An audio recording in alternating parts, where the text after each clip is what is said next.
There are a lot of nice things that can be said about Star Wars Knights of the Old Republic, but in case you're pressed for time, I'm going to start with one that sounds particularly exaggerated, even though it's not.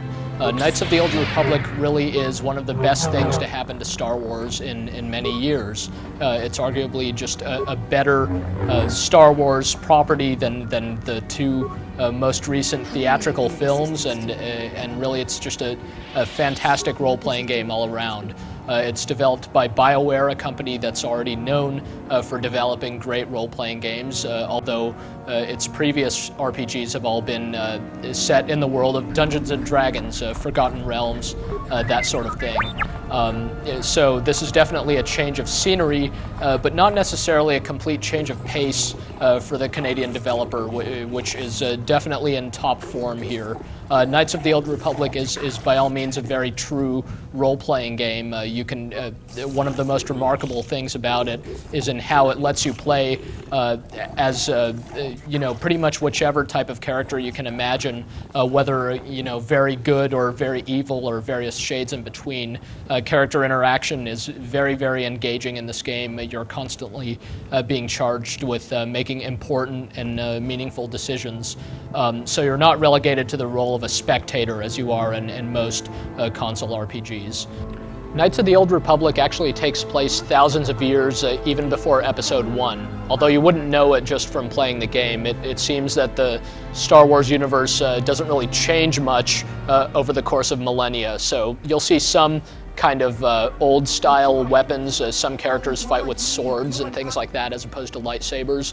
But generally, you'll see a lot of very familiar types of Star Wars stuff. You'll talk to Jabba the Hutt type guys and kind of negotiate bounty hunting deals, and you'll meet up with a bunch of Twi'leks, who are the guys with the big tentacles on their heads, and Rhodians like Greedo, and basically a lot of familiar Star Wars sights and sounds are in this game, and the game does a very good job at being consistent with the films and presenting this stuff. Alien creatures even speak in their kind of native alien languages and sound much like they do in the movies, and these sorts of things really help give the game the feel of Star Wars as opposed to some generic science fiction game. This is by all means an adventure of epic proportions. It starts off pretty simple. You barely manage to escape from a ship that's come under attack by the Sith, and you crash land on a Sith quarantined planet, and your first order of business is just trying to find a means of escape from this planet that's kind of in the Sith's stranglehold. You're part of the Republic. You're trying to overthrow this force that's been encroaching on Republic space, and trying to figure out how the Sith have managed to get this huge fleet of starships seemingly out of nowhere. What's their big dark secret? Once you find a way off the starting planet, then the game really opens up, and soon enough you'll have this big quest that sends you to numerous different Star Wars worlds. You'll go everywhere from Tatooine, the desert planet, to Kashyyyk, the kind of woodsy homeland of the Wookiees, and a bunch of places in between, looking for these certain ancient artifacts and meeting new people along the way. You'll gain up to 9 party members who will join you. You can travel with up to 2 of them at any given time, and each of these characters has his or her own or its own story, and you can travel with these characters as you see fit. There's just a lot to see and do in this game. You'll find characters requesting that you resolve disputes for them. You'll get to take sides in conflicts, and then find a cure to a deadly disease, and basically settle a whole bunch of different situations, or just intervene in situations where you might be able to help out or hinder.